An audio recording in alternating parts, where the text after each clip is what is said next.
Господи, благослови наших людей, котрі почули проповідь 1150 років назад, у часи Слав'янського королівства Велика Моравія, у той час Закарпаття, нині як Карпатська Русь, входила в нього, та в той час люди були язиково дуже близькі.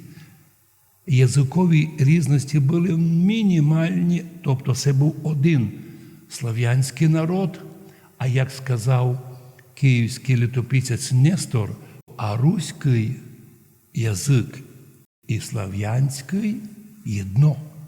Тобто, підчеркнув, що древні слав'яни мали слав'яно-руський язик. Чому? Бо коли Кирил і Мефодій зробили з них богослужебний язик, будучи церковнослав'янських, так тот язик донині є язиком карпатських русинов. Він був перенесений в Київ, і в результаті там вони оприділили, що раз вони мають слав'яно-руський язик, він однаковий із язиком Кирила і Мефодія, то і слав'яни мали первічний слав'яно-руський язик.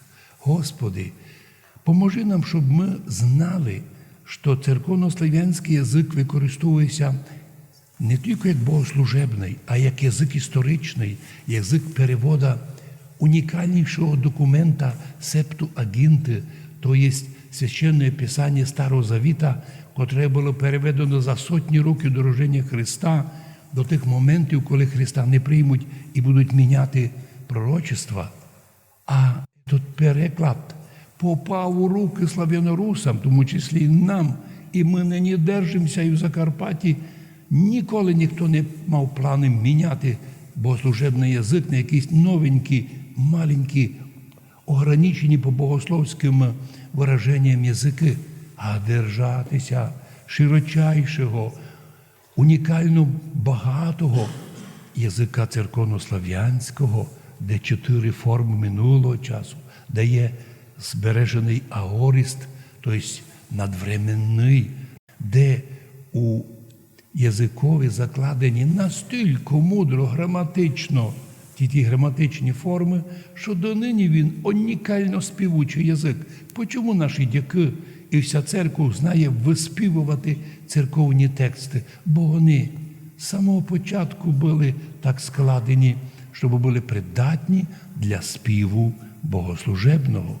І ти, Божа Мати, благослови нам любити церковнослав'янський язик, безумовно, знати державні мови, котрі також треба знати, а ми в Закарпатті державні мови мали 5, австрійська, мадярська, потім чеська, потім знову мадярська, потім русський язик, нині українська мова, вже 6-та, але люди вивчали мови, но держалися святочно язика церковнослав'янського як богослужебного, бо лиш так поступає, не одривалися від традиції древньої, легко відбивали сектантство.